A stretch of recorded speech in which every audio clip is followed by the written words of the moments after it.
bago kinumpile yung Bible, ano pong trigger na mag-compile ng Bible? May ano ba tayo? May rason ba diyan?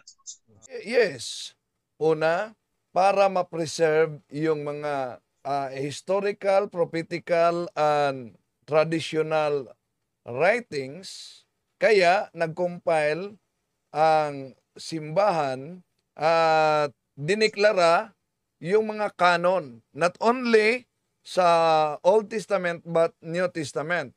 Sa Aklat Protestante na the origin of the Bible, ito ang mabasa natin.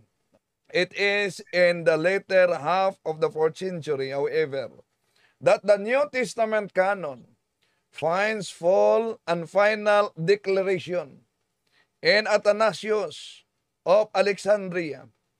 His letter for Easter 367, Bishop Athanasius of Alexandria included the information designed to eliminate once and for all the use of the certain apocryphal books.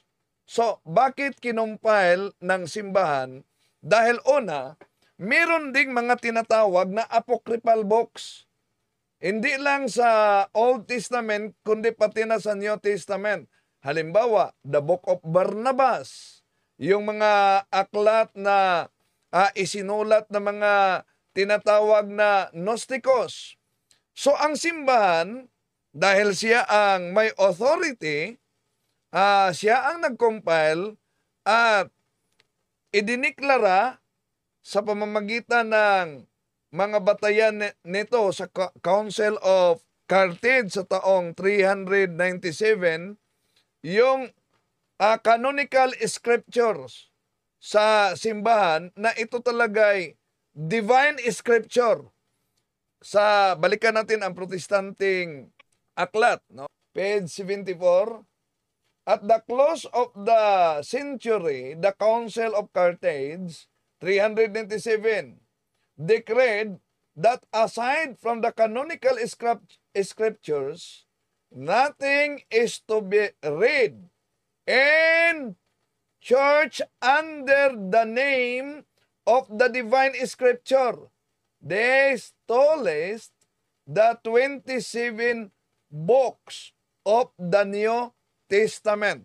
So, kumakalat kasi ang tinatawag na mga huwad na aklat para maprotektahan ng simbahan na dapat ano ang gamitin, meron siyang deklarasyon at ikinumpile na ito lang ang gamitin sa loob ng pagtitipon. Yun po. Okay, maraming salamat